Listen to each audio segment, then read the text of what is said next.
सलूम्बर जिले के करावली गांव में ओरन भूमि विवाद को लेकर दर्ज एफआईआर अब नए विवाद का कारण बन गई है। वहीं बुधवार को सभी ग्रामीणों ने उदयपुर कलेक्ट्रेट ऑफिस पहुंचकर प्रदर्शन कर जिला कलेक्टर को ज्ञापन सौंपा गया। एफआईआर में नामजद ग्रामीणों ने पुलिस थाना गिंगला की जांच प्रक्रिया पर सवाल उठाते हुए मामले की जांच किसी अन्य थाने या उच्च अधिकारी से करवाने की मांग की है। ग्रामीणों का आरोप है कि ओरन भूमि को लेकर मामला वर्तमान में उच्च न्यायालय के आदेशों के तहत जिला प्रशासन के समक्ष विचाराधीन है। इसके बावजूद ग्राम पंचायत करावली के सरपंच और उनके प्रतिनिधियों ने द्वेषतावश उनके खिलाफ झूठा मुकदमा दर्ज करवाया है। ग्रामीणों का कहना है कि ग्राम सभा रजिस्टर फाड़ने के आरोप पूरी तरह निराधार है। उनका दावा है कि रजिस्टर किसी के हाथ में से गिरने के कारण क्षतिग्रस्त हुआ था, लेकिन बाद में राजनीतिक और व्यक्तिगत दुर्भावना के चलते उन्हें फंसाने के लिए साजिश रची गई। प्रार्थियों ने यह भी आरोप लगाया कि पुलिस द्वारा नोटिस देने में देरी की गई और नोटिस तामील के दौरान महिलाओं के साथ अभद्र व्यवहार किया गया। उन्होंने जांच को एक पक्षीय बताते हुए आशंका जताई कि स्थानीय पुलिस और पंचायत पदाधिकारियों की मिलीभगत से उन्हें झूठे प्रकरण में फंसाने का प्रयास किया जा रहा है। ग्रामीणों ने प्रशासन से मांग की कि निष्पक्षता और न्याय सुनिश्चित करने के लिए एफआईआर की जांच किसी अन्य थाने अथवा वरिष्ठ अधिकारी को सौंपी जाए। वहीं उन्होंने यह भी कहा कि वे जांच में पूरा सहयोग करने के लिए तैयार हैं।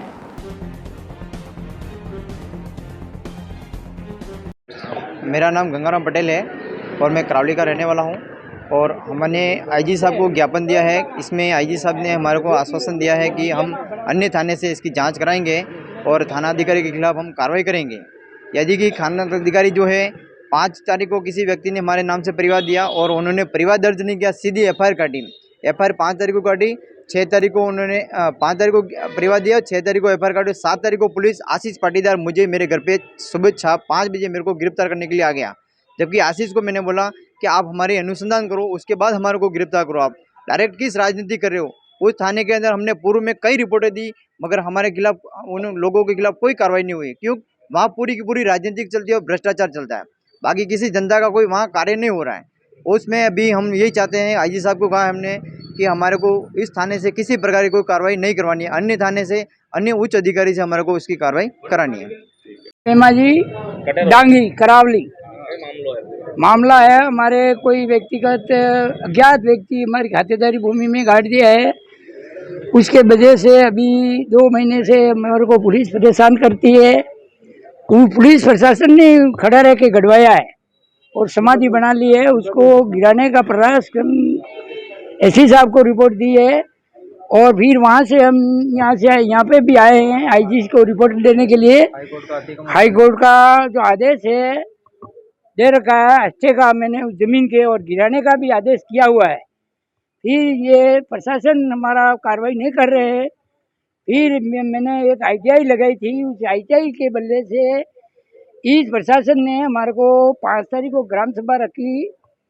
उसमें हमारे को बुलाकर हमारी मानहानि करके कोई रजिस्टर मतलब लाइन छोड़ के लिखते थे। उसमें से किसी आदमी ने बोला लाइन क्यों छोड़ी है, तो फिर उसमें इन्होंने हाथ से रजिस्टर फाड़ के हमारे 5 व्यक्ति के ऊपर इसने मुकदमा दायर करवाया। मैंने ऑनलाइन शिकायत की, थानेदार ने मतलब पास आई तो इन्होंने वापस भेज दी, हमारी कोई एफआईआर नहीं काटी। फिर हमारे को बुलाता है कि मांडोली करने के लिए गिंगला थाना में आ जाओ। हम थाने में नहीं गए क्योंकि हमारे को डराता धमकाता है। हमारे करावली केवराम डांगी है, उसका कहना ये काम करते हैं, तो इसीलिए प्रयास करके हम दूसरे थाने से कार्रवाई करवाना चाहते हैं। इस थाने से कार्रवाई नहीं करवाना चाहते हैं। यहाँ से जमीन हमारी खातेदारी है और मेरा घर है और ये पंचायत के कोई हवाले नहीं है। उस जमीन का कोई लेना देना नहीं है। पंचायत कहती है कि हम कहेंगे वैसे चलेगा, जबरदस्ती करती है पंचायत सचिव। जमीन 130 बीघा जमीन है, खातेदारी मेरी पुरानी मेरी है, पड़ोस में और पड़ोस में मेरी है, गांव की है। उसमें सार्वजनिक कोई स्कूल बनी हुई है, दवाखाना बना हुआ, हॉस्पिटल। मेरी ज़मीन में मेरे दादाजी ने दी हुई है स्कूल की ज़मीन। खेमा पीला वाला डांगी ने दी हुई है ज़मीन है, 10 बीघा ज़मीन स्कूल के लिए भेंट। फिर ये भूमाफिया है कुछ करके उस जमीन को बेचने चाहते हैं। एक जो आदमी है जो सरपंच है, जो सरपंच कोई अन्य था उसको गिरा के दूसरा एक वार्ड पंच सरपंच बना, उसको हमने कोई वोट दिया ही नहीं है। हाँ, हम चाहते हैं कि हमारे खिलाफ कार्रवाई क्यों करे, तो हमारे ऊपर उसने मुकदमा दायर करके हमारे 5 व्यक्ति को पुलिस आती है, रात को हमारे घर पे घुस जाती है डायरेक्ट। ये थानेदार ने रात को 4 बजे आते हैं, 3 बजे आ जाते हैं, क्या रोज डेली हमारे को परेशान कर रखा है। मेन रोड पे मेरा मकान है, मेरा भाई का भी मकान है, इसके घर में घुसे।